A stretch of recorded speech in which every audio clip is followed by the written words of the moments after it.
Pemirsa, pasca ledakan besar yang menghancurkan bangunan 4 lantai di Jalan Jombang Raya, Tangerang Selatan, bangunan gedung Mukles Farmasi tampak porak-poranda.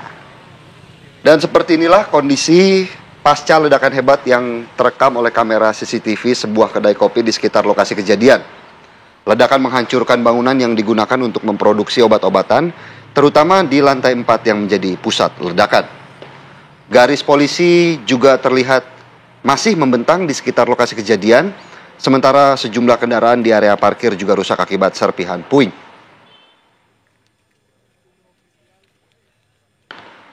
Dan untuk mengetahui sebenarnya bagaimana kondisi terkini di sana dan sudah sejauh mana pihak kepolisian mendalami ledakan yang menghancurkan gedung berempat lantai ini, kita sudah ada rekan kami Zinedine Duhan di sana. Duhan, silakan dengan laporan Anda. Ya, Philip Mala dan juga pemirsa, Anda kembali di Apa Kabar Indonesia Pagi on location bersama saya Zinedine Duhan. Ini langsung dari lokasi ledakan yang memporak-porandakan bangunan 4 lantai di Tangerang Selatan. Ini merupakan Nukleus Pharma, merupakan salah satu perusahaan farmasi yang bergerak untuk memproduksi obat-obatan seperti itu. Saat ini memang situasinya sudah disterilisasi, ini menggunakan garis polisi, lalu juga ditutup menggunakan seng agar di dalam tidak terlalu terlihat seperti apa kehancuran yang ada di dalam. Namun dari kejauhan ini terlihat sekali bagian depan dan bagian samping dari gedung Nukleus Pharma ini juga terlihat cukup parah. Dan saya akan mengajak Anda untuk berbincang bersama saksi mata yang pada saat itu juga berada di dekat dari gedung Nukleus Pharma pada saat kejadian meledak di hari Rabu kemarin. Di sini ada dengan Teh Ayu, betul ya? Betul. Ini kalau boleh tahu pada saat kejadian itu seperti apa Teh kejadiannya Teh? Ya, waktu itu saya sedang duduk di depan warung bersama ibu saya. Dan tiba-tiba saya mendengar suara ledakan sangat keras. Dan tiba-tiba runtuhan kaca jatuhan ke jalan berserakan. Kalau boleh tahu sejauh apa Teh runtuhannya? Ledakannya sampai sejauh apa? Sejauh mungkin ada sih sampai depan warung aja situ. Sampai ke seberang warung? Iya, sampai ke seberang. Selain ke warung Teh, ini pecahannya sampai kemana lagi Teh?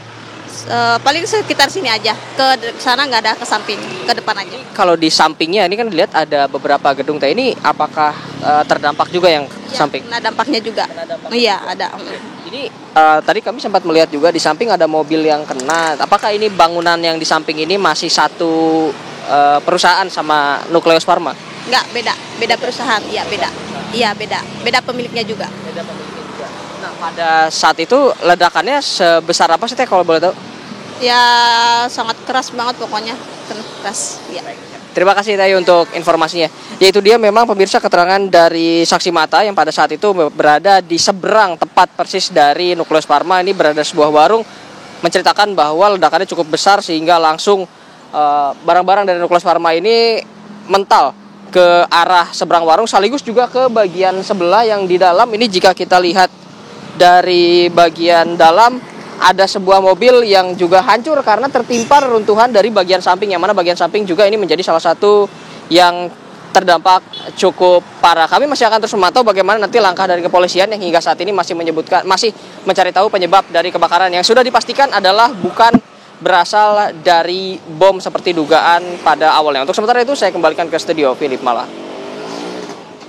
Baik, terima kasih laporannya Zinedine Duhan dari Tangerang Selatan.